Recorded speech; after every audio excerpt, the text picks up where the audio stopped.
Hey kids, Mr. Campbell here again. Today we're going to talk about how to find the greatest common factor and also the least common multiple in a set of numbers. We're going to start with greatest common factor and what the definition of greatest common factor is.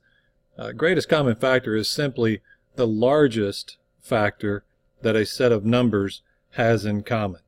So the largest factor the set of numbers has in common. So for example, if I take the number 6 and the number, we'll say 10, and I'm trying to find the greatest factor that they each have in common, well, the factors of 6 are 1, because 1 times 6, 2, because 2 times 3, so 1, 2, 3, and 6. The factors for 10 are 1 times 10 and 2 times 5. So my factors for 10 are 1, 2, 5, and 10. Now, the greatest common factor, or the GCF, I'm looking for the largest factor that a set of numbers has in common, so the largest number that these two have in common. Okay? Well, they don't have the number 10 in common. They don't have the number 6 in common. They don't have 5 or 3 in common, but they each have the number 2 in common. Therefore, the greatest common factor in this case is 2. Okay? And I'll get into this a little bit more in just a moment. Okay? I'll come back to it. The least common multiple, or the LCM, is the smallest multiple that a set of numbers has in common. The smallest multiple, not factor, but multiple. So let's take a look at those same numbers again. 6 and 10. Okay? Well, my first multiple of 6, so 1 times 6, is of course 6. My second multiple would be 12. My third multiple, 3 times 6, would be 18. My fourth multiple, 4 times 6, 24. My fifth multiple, 5 times 6, well, that's 30. Okay? So 30. I know that 30, since it ends with a 0, has to be a multiple of 10. Well, let's make a list of multiples for 10. 10 times 1, of course, is 10.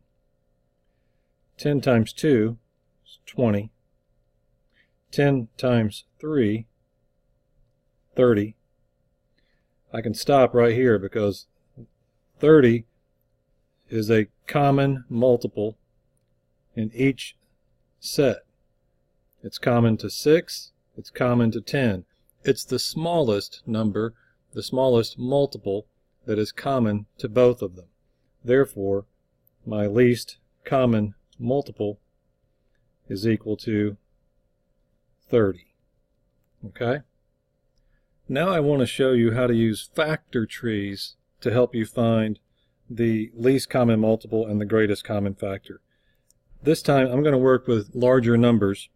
I showed you 6 and 10 for examples, but I want to show you this time how to find the greatest common factor and the least common multiple of 16 and 36. Okay? We're going to start by finding or creating a factor tree for each number. Let's start with 16. I know that 2 is a factor of 16, so that's a prime number, 2. 2 times what? 2 times 8. 8 is a composite number, so I need to break 8 down further. 8 can be broken down into 2, that's a prime number. 2 times what? 2 times 4. 4 is also a composite number, so I need to break it down, and I can break 4 down into its prime factors, into 2 prime factors. 2 times 2. So my factor tree, or my prime factorization for 16 would look something like this. 2 times 2 times 2 times 2 times 2 equals 16. Now 36 on the other side. I know that 2 is also a factor of 36. So I will use 2. 2 times what? 2 times 18. 18 is a composite number, so let's break that down. It also has a factor of 2. 2 times what? 2 times 9. 9, also a composite number. 9 can be broken down into 2 prime numbers, 3 times 3. Okay, so my prime factorization for 36 would be 2 times 2 times 3 times 3 is equal to 36. Now you may look at this and think, okay, that's great. I've created 2 factor trees, but how does that help me find the greatest common factor or the least common multiple? Well, we're not quite done yet. Now we're going to take our factors, our prime factors that we've just found, and we're going to put them into a Venn diagram. Okay? Sorry about the lopsided circle. So over here in this circle, I will use my prime factors for 36, and on this side, my prime factors for 16. In the middle are the prime factors they have in common. So let's go one at a time on each side. So I have a 2 over here as a prime factor for 16. I also have a 2 over here. So they have that 2 they have in common.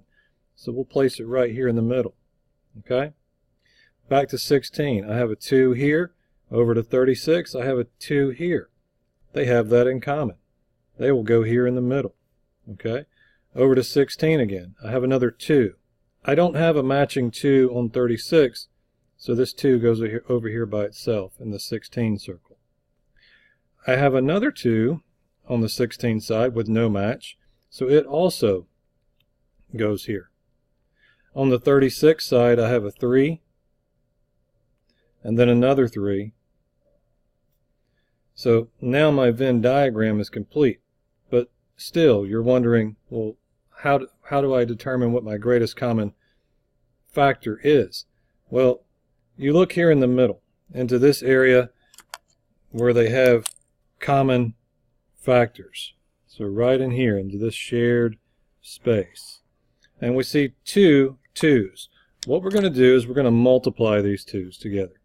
And 2 times 2, of course, is equal to 4. So 4 is my greatest common factor. The greatest factor they have in common is 4. So my GCF is equal to 4. Now, how about the least common multiple? Okay, the least common multiple.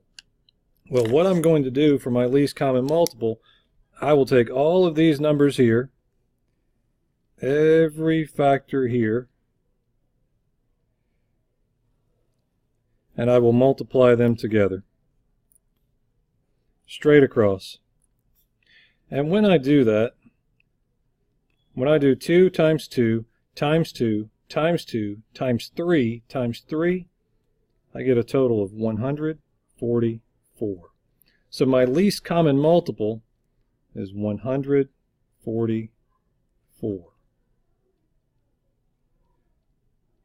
If this confused you in any way, please go back and watch the video over again and over as many times as you need. Otherwise, come see me during class or before class, and I will help you out as much as I possibly can. Thank you for watching.